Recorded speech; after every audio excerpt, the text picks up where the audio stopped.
నమస్తే గురుగారు. శ్రీమాత్రే. గురుగారు, సంకటహర చతుర్దశికి ఎందుకు అంత ఇంపార్టెంట్? నేను విజయ గణపతి ఆలయంకి వెళ్తాను. ట్రస్ట్ మీ గురుగారు, 2 ఇయర్స్ వరకి సంకటహర చతుర్దశి అన్నదానం ముందే డేట్స్ అక్కడ రాసి ఉంటాయి. సో మచ్ ఆఫ్ ఇంపార్టెన్స్ ఎందుకని? సంకష్టహర చతుర్థి అని అంటారు. దీన్ని రాను అందరూ సంకటహరం అంటారు. సంకష్టం అన్న సంకటాన్న ఒకటే. సంకష్టహర చతుర్థి అంటే మన జీవితంలో వచ్చేటువంటి కష్టాలన్నింటినీ కూడా హరించేటువంటి శ్రీ మహాగణాధిపతి యొక్క మహాశక్తి ఉపాసన అని అంటారు. ఇది ఎప్పుడు అంటే కృష్ణపక్షంలో వచ్చేటువంటి చతుర్థి తిథి సంకష్టహర చతుర్థి. అంటే చంద్రోదయం చూడాలి. అంటే మనకి పౌర్ణమి రోజు 6 గంటలకు చంద్రోదయం అవుతుంది. మళ్ళీ పౌర్ణమి తర్వాత పాడ్యమి, ద్వితీయ, తృతీయ, చతుర్థి.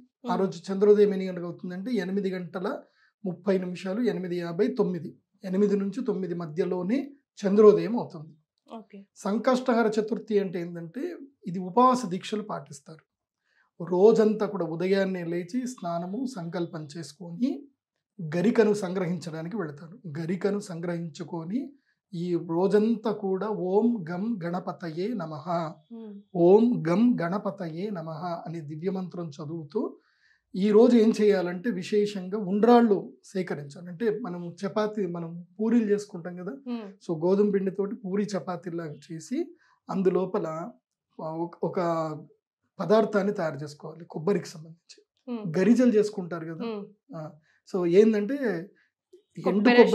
ఎండు కొబ్బరి కానీ లేదంటే పచ్చి కొబ్బరి, కొబ్బరి బాగా తురమాలి, మంచిగా తురమాలి. తురిమి అందులోపల చక్కెర, తర్వాత యాలకులు, తర్వాత బాదాములు, ఇంకా ఏమేమి ఉంటాయి డ్రై ఫ్రూట్స్ అన్ని కూడా వేసి దాన్ని చక్కగా ఒక మిశ్రమం లాగా తయారు చేసి అందులోపల నెయ్యి కూడా కలపాలి. నెయ్యి కలిపి ఒక మిశ్రమం తయారు చేసి ఒక్కొక్క గరిటెతోటి చక్కగా చపాతీ లోపల వేసి దాన్ని అంతా కూడా కలిపి ఒక పువ్వులాగా తయారు చేయాలి. పువ్వులాగా తయారు చేసి 1008 లడ్డూలు తయారు చేయాలి. ఈ 1008 లడ్డూలు తయారు చేసి చక్కగా నెయ్యిలో కానీ నూనెలో కానీ వేయించాలి. నెయ్యిలో వేయిస్తే మంచిది. నెయ్యిలో చక్కగా వేయించి తీసి అన్ని పక్కన పెట్టాలి. ఈ రోజు సాయంత్రం అంటే సంకష్టహర చతుర్థి రోజున సాయంత్రం పూట 6 గంటలకి ఏం చేయాలి, సూర్యాస్తమం అయిపోయిన తర్వాత యజ్ఞం ప్రారంభం చేయాలి.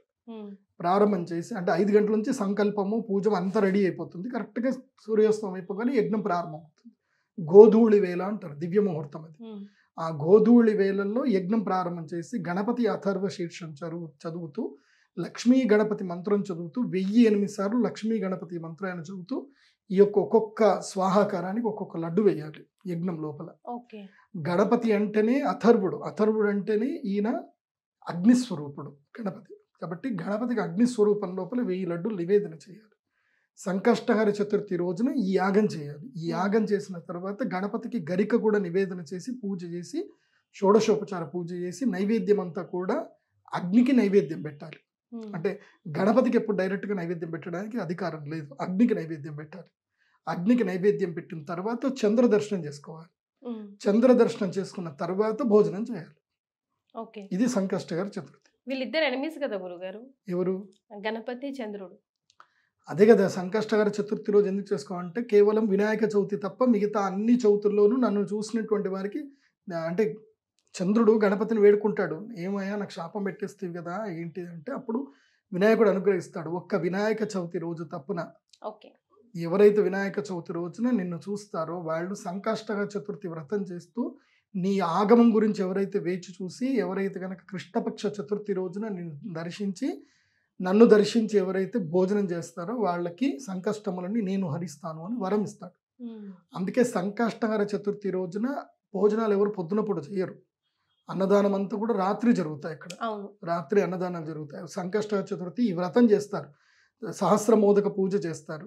అలా చేసుకోలేనటువంటి వాళ్ళు 11 లడ్డూలైన నైవేద్యం పెట్టి గణపతికి షోడశోపచార పూజ చేస్తారు. గణపతికి ఓం గణేశాయ నమః విఘ్నహర్త్రే నమః అని గణపతికి అష్టోత్తర శతనామాలు చదువుతూ ఓం గణేశ శ్రీ గణేశ అనుకుంటూ అక్షంతలు వేసి పూజ చేసిన తర్వాత గరిక నివేదన చేసిన తర్వాత ఉండ్రాళ్ళు అవి నైవేద్యం పెడతారు. పెట్టిన తర్వాత చంద్రదర్శనం చేసుకుంటారు. చంద్రదర్శనం తర్వాత ఈ యొక్క ఆహారం అని తీసుకోవడం జరుగుతుంది. ఇది సంకష్టహర చతుర్థి వ్రతం. అయితే చాలా మంది ఈ వ్రతం చేస్తారు కానీ గణపతిని ఎవరు దగ్గర పెట్టుకోరు. గణపతి ప్రవాళ ప్రియుడు. అంటే ప్రవాళం పగడములో గణపతి ఉంటాడు. పగడములో గణపతి సన్నిధానం ఉంటుంది, శక్తి ఉంటుంది. పగడముతో చేసినటువంటి శ్వేత ప్రవాళము లేదా ప్రవాళం. అంటే ప్రవాళం అంటే ఏంటి అంటే ఎరుపు వర్ణం. ఓకే. ఎరుపు వర్ణం, ఆ ఆరెంజ్ కలర్ ఎరుపు వర్ణంలో ఉండేటువంటి గణపతిని మెడలో ధరించాలి. అందరికీ పడుతుందా గురుగారు? అందరికీ పడుతుంది. ఓకే. తెలుపు వర్ణంలో అయినా వేసుకోవాలి, ఎరుపు వర్ణం అయినా వేసుకోవాలి. తెలుపు వర్ణంలో వేసుకున్న గణపతి వల్ల విఘ్నాలన్నీ కూడా తొలగిపోతాయి, విద్యా జ్ఞానం కలుగుతుంది. ఎరుపు గణపతి వేసుకోవడం వల్ల విఘ్నాలు తొలగిపోతాయి, వివాహం జరుగుతుంది, అదేవిధంగా అభిష్ట సిద్ధి కూడా కలుగుతుంది.